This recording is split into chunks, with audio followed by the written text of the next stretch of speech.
Hey stars, my name is Kaylee. I'm in my 30s. I'm married to a wonderful man named Dan, and I'm an adult American Girl doll collector. If you didn't know, I got my first American Girl doll at age 2 for Christmas and got a total of 4 American Girl dolls during my childhood, all historical. In the beginning of 2023, I got out my childhood collection from storage and decided I wanted to get another doll just for fun, just for the nostalgia. I got a secondhand Rebecca doll after the encouragement of my husband, since he said she looked like me. Well, if you follow me on Instagram or you've seen some of my other videos, you know that doll has become my mini-me, Zoe. After getting her, I couldn't really just stop with one, so I fell down the rabbit hole and dived headfirst into my revived special interest of the world of American Girl dolls. If you want to learn more about this, please go check out my All My Dolls video. Thank you to everyone who participated in my Q&A.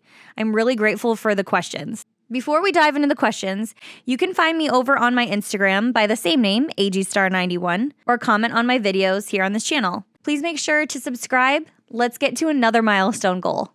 My dear Christiania, or Jellybee AG. First she asks, have dolls always been a key interest of yours? Did you have any other dolls you loved as a child? As I mentioned, I got my first doll at 2, so during my childhood, yes, they were always in my life. When I thought I was too old for dolls and toys, I pretty much gave up all of my toys beyond some collections and memorabilia stuff and stuffed animals. I did have some other dolls that I connected a lot with when in my childhood and lots of stuffed animals. I had a few Barbies.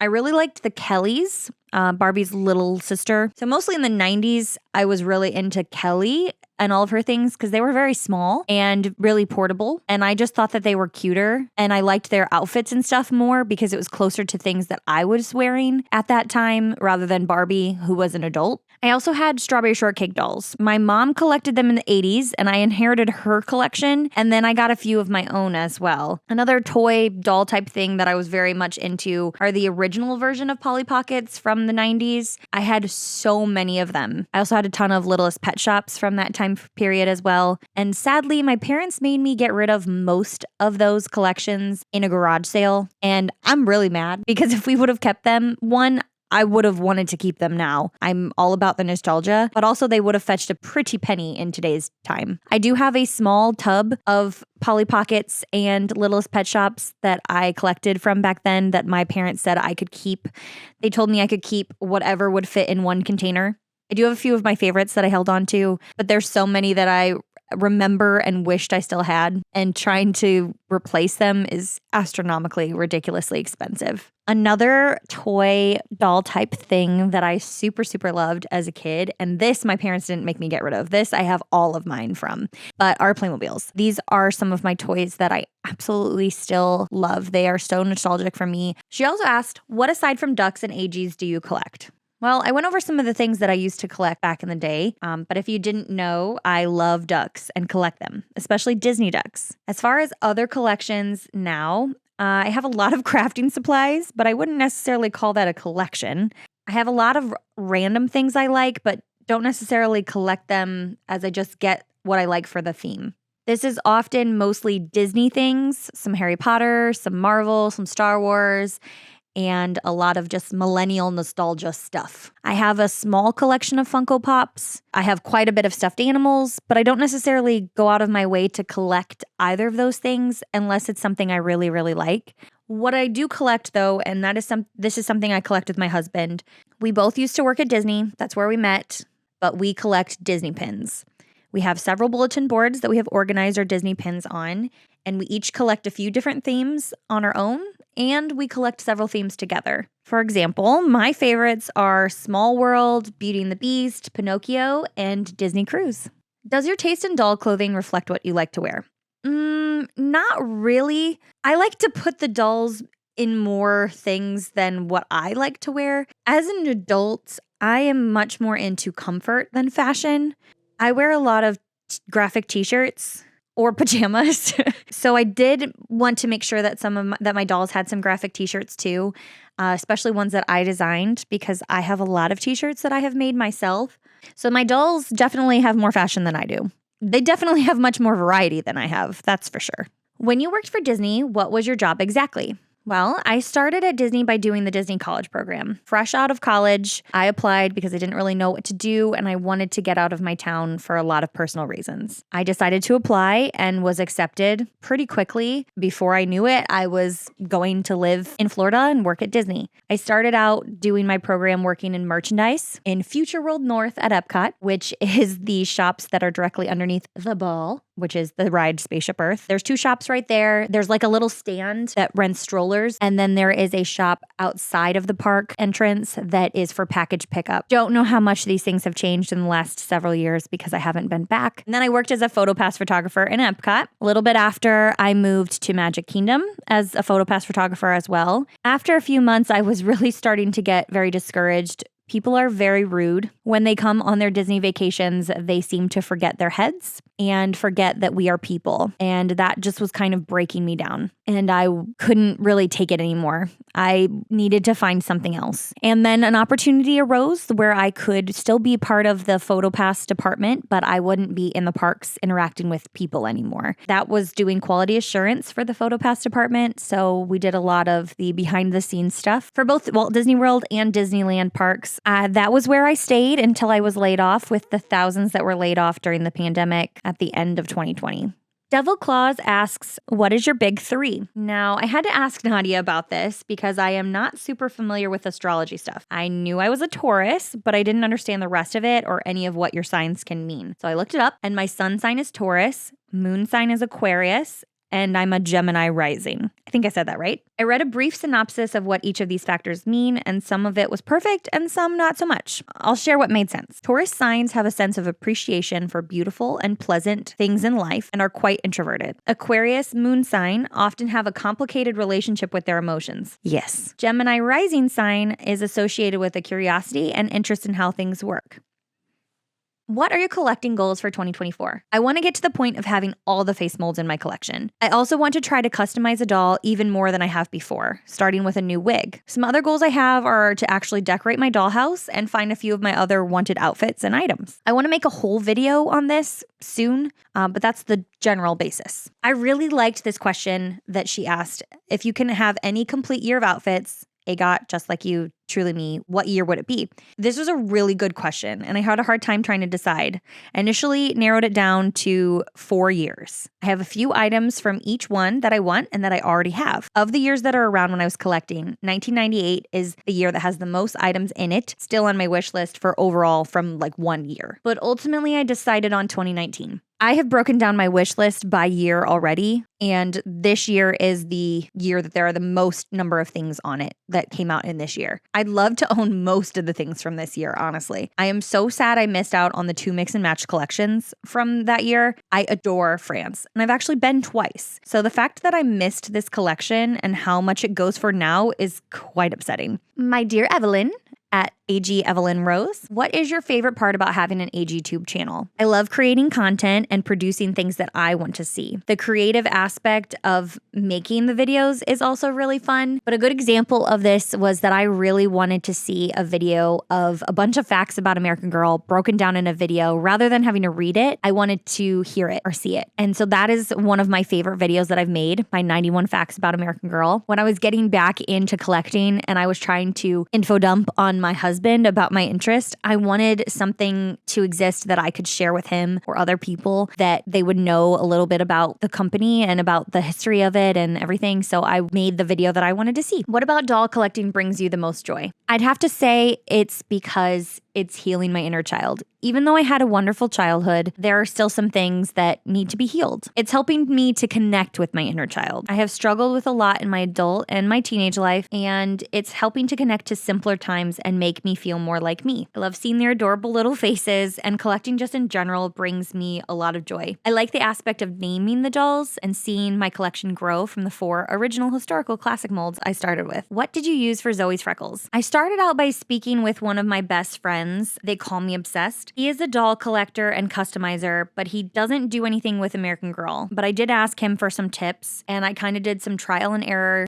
using acrylic paint and trying to match things up, then putting some matte Mod Podge over it. I bought silicone brushes that were very tiny to do the details. Don't think I used floating medium until I customized another doll, but honestly, I don't remember, and I don't remember what colors I used. I did try and get a little higher quality color of acrylic paint though than what I use for just like painting something a color, since I was going to be doing it on a doll. At the time, I didn't think I would be collecting other dolls, and I didn't spend that much on her, so I figured it wouldn't be that big of a deal if I didn't like how she came out. But I love her, and I get so many compliments on how she turned out. What are some of your goals for your channel and personal life in 2024? Goals for my channel include reaching 1,000 subscribers, putting out more creative content, and giving myself some grace. Very similar for my personal life too. I hope to feel more at peace in my decisions and life. This one is a little silly goal, but I hope to get back to Walt Disney World, as I haven't been back since I left Florida in early 2021. AG and Dixie asked, what is your favorite Truly Me that you have and want? So I think my favorite Truly Me that I have is number 122. She has gorgeous, gorgeous hair and features in general. Her hair is so easy to maintain. I have dexterity issues, so ease of hair care is important to me. She's also the first brand new doll I got as an adult collector. I picked her out at the American Girl store in Chicago shortly after I started collecting again. As far as the favorite that I want, it is definitely number 4. I want her so bad, but I want the perfect one, and I'm hoping to not spend a fortune on her. Favorite historical / be forever doll? Samantha. It's always Samantha. She has my favorite collection. She has my favorite stories. She was the first doll I ever got and the one that looked most similar to me. Your next AG doll / dream doll. So my collection goals are to have one of every face mold. I am currently only missing 2 face molds. Kaya and number 4. So I'm hoping to at least get these 2. I don't know which one I will get first. It really just depends. Kaya is currently back ordered, and I'm wanting to pick her out in person. So I'm waiting for that. And number 4, I have no patience, but I'm also trying to find the right one. There's a few other dolls that I'm casually looking for or waiting for a sale on.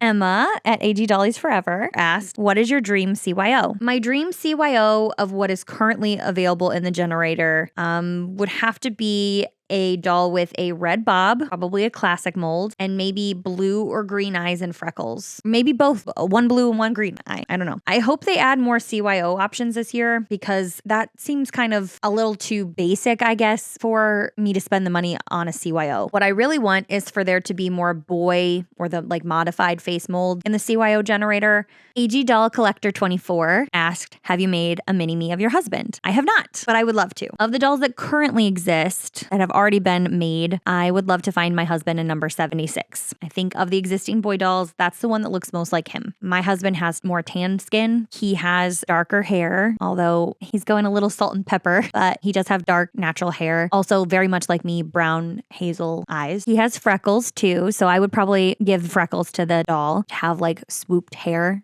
just like number 76 does. That's kind of how my husband wears his hair. Christy at AG Takes Over asked, would you rather double the number of dolls in your collection but not get to keep any of your current dolls, or stay at the current size and only ever have the dolls you have right now? So there are several dolls that I really want, and it would be very sad that I would never get to have them in this theoretical scenario, but there is absolutely no way I could part with the dolls I have. At least 2 of them I would never be able to replace. They're too sentimental. My original doll, my very first doll, my Samantha, she's irreplaceable. And the same with Zoe. They're both very comforting to me. While I don't do a lot with my Samantha because she feels so fragile, my Zoe is everything. She also asked, what's a video you made that you really love that you didn't get as much love as you had hoped? And or what's a video that was way better received than you expected? So I made a video of me quizzing my youngest brother and my husband about the historical dolls and what their names were and what their time periods were. That one was so much fun to make. I had a lot of fun doing that with them. I was really grateful that they were such good sports and doing it with me. And I thought other people would really like that video too. It still is getting views, and it's not like I don't have other videos that have less views, but I thought that that one would be really entertaining to people. It was really entertaining to me to watch or to make. A video that did really well, very fast, and was completely unexpected was my New Year's AG Tuber tag video. Maddie Page 4 asks, what's your unicorn outfit? One you've always wanted and don't have yet. This is hard because I have gotten a lot of the outfits that I really wanted because I have no patience. There are a few outfits that I have parts of that I'm missing some pieces of. Most notably the overalls and jeans to 3 outfits. I really want the overalls to the budding artist and Earth Day outfits. I have all of the other pieces. After I thought about it for a minute though, there is an outfit that is hard to come by and usually pretty expensive. It is Girl of the Year Luciana Vega's stellar outfit. With her little shorts and her NASA jacket and the colors on the rest of the pieces, it's just so incredibly cute. The shoes, shirt, and shorts would be absolutely perfect staples to have in the collection to mix with other things or to just be an outfit by himself. But the jacket is everything. My mom has a NASA jacket, not this color, and she loves all things space. So anytime I see a picture of this outfit, I always think of my mom. So I really want this outfit eventually. Now, the other thing that I really want, it's not an outfit because it's pieces, but it's part of the mix and match set. French mix and match collection that I was talking about from 2019 is so amazing. And I'm so sad I missed out on it. The Eiffel Tower blouse, noir jumper, and Sunny Paris cardigan are very high on my wish list, but they also go for quite a bit. Obsessed Doll Boy AG, or SC, asked, when did your love of Disney start? I really don't know when it started. It was kind of always there. My mom has always been a big fan and instilled that in me. It increased so much after I decided to apply for the Disney College program and move to Florida and work at Walt Disney World. I met my husband working there and we got married on a Disney cruise. Disney is and always will be a huge part of me and my family.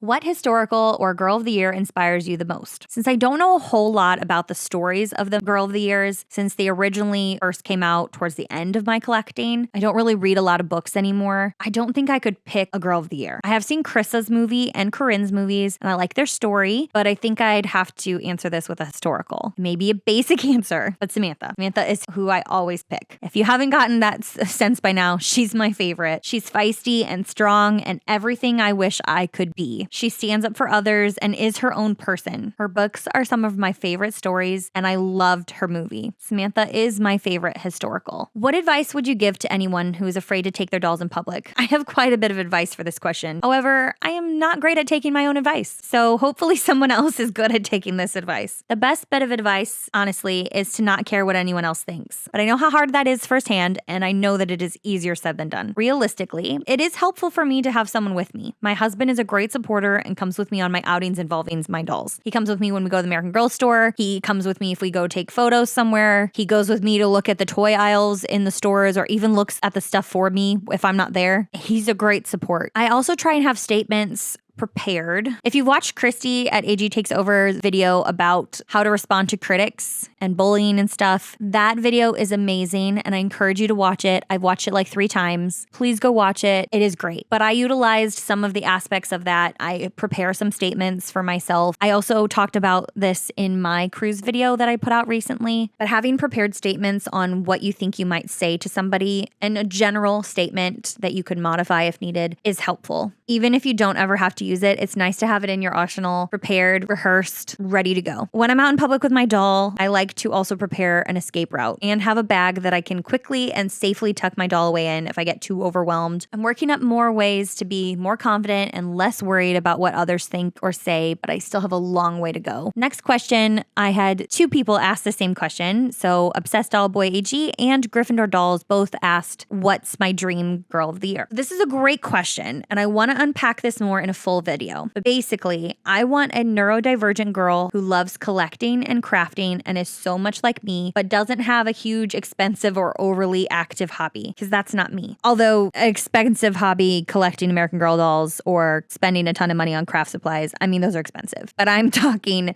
expensive like traveling to France or very active like any of the sports ones. Now, that is my wish because it would be a lot like me. So I'd also kind of want her to look sort of like me because then I would feel very represented. I am white. I am very pale skin. I have medium brown hair and like hazel amber eyes. I know that that's kind of overdone, but my dream Girl of the Year for me would be that. Sweet Dolls in Town asked, what is the process like for taking an American Girl through TSA? So I touched on this a little bit in my Disney cruise video. Definitely go check that out. But it's not as challenging as I thought. At least it wasn't my experience. I did go through the Midway Chicago airport and the airport in New Orleans. So I don't know if other airports might be a little different, but I imagine for the most part, the experience would be very similar. Basically, nothing really happened with her during TSA. Before we got to the airport, I did the prep. I made sure she was secure in my bag. I wrapped her in a pillowcase. I put some stuffed animals that I always carry with me down like at her feet to kind of help prop her up and help protect her. I made sure that she was wearing long sleeves and long pants and shoes. I made sure that she had her hair pulled back in a scrunchie that wasn't too tight so that she didn't get a crimp in her hair, and had the long clothes to help protect all of her vinyl. And then I made sure that I laid my bag down. I kept her in my bag and it went through the conveyor belt and it was fine. Nobody said anything. Scarlett Missler 8461 asked, who is your favorite doll and why? And what is your favorite color? Zoe is my favorite doll because she is my mini. She's my first doll as an adult collector, and my favorite color is pink. They also asked, do you like my channel and who's your favorite AGTuber? Because I got into AGTube and AGIG as an adult, I wasn't aware of this community when I was younger, when I think it was mostly stop motions. I like the more collecting aspects of AGTube personally over stop motions. As far as how I interact with the community, so I like the lifestyle ones and unboxings. I like the ones where it's lots of lists. However, I applaud anybody who's making these stop motions. They look so hard. It's definitely impressive whenever I do see a little bit of them. So I went and watched some of your videos, and I think you're doing a really great job. As far as my favorite AGTuber, I'm going to have to say Evelyn. That's Evelyn Rose AG here on YouTube, or AG Evelyn Rose on Instagram. She has become an amazing friend to me, and we are a lot alike. We both got back into American Girl things like in the public around the same time, and I just adore her. 3 of my favorite channels that inspired me to make a channel and try out AGTube myself are I Dream of Johnny, AG Takes Over, and AG Dollies Forever. Johnny, Christy, and Emma are amazing humans, and they make amazing content. I started watching all 3 of their channels before making my own channel, before really just doing much of anything with my dolls. I watched them grow past the 1K mark, and I'm so grateful to have been here for that part of the journey. Definitely go check out all of those channels. Josefina Sienna asks, what character would you like AG to turn into a movie? Why did you choose this character? My first reaction would be Addie. Addie is an amazing character. She has excellent and powerful stories. I think, though, it might be a hard topic to put into a movie aimed at children, but maybe that is exactly the reason it should be done. I adored Addie's stories as a kid. I still hold vivid memories of the details in the books. What is your favorite American Girl movie? Well, if you didn't already guess, my favorite American Girl movie is Samantha. Samantha's movie was the first American Girl movie to come out in 2004. I don't remember specifically, but I'm pretty sure at this point was when all of my dolls were already in storage when that movie came out. But I remember seeing it on TV. And I remember getting the DVD, but I really liked that movie, and I've watched it many times since then. I did also see the Felicity movie on TV when it came out, but those are the only 2 ones I saw like before last year when I started recollecting again. What I do find extra funny is the fact that Samantha, Felicity, Molly, and Kit, those are the historical movies, the first 4 that came out, and that's the order they came out in. That's also the same order that I got my 4 original American Girl dolls. Lazy Bunch said, congrats again on reaching your milestone. Here's a question for your vid. What is the most rewarding thing about returning to the American Girl community? Not even that, but what's been the most rewarding thing about being an AGTuber? The most rewarding thing about returning to the American Girl community is these connections. I have made friends and confidants and people who really seem to understand me and accept me and are a lot like me. It's nice to return to collecting and seeing the adorable little faces of the dolls and having a passion and interest to dive back into completely. The most rewarding part, though, of being an AGTuber is very similar, but also gives me another creative outlet, helps me to connect to my husband as well, since he is a YouTuber and video editor by trade. So he has helped me a lot, and it's nice to connect to him in this other way. Thank you all so much for these questions and for being involved. Comment down below if you have any ideas on videos you'd like to see me make. Thanks for watching. Bye!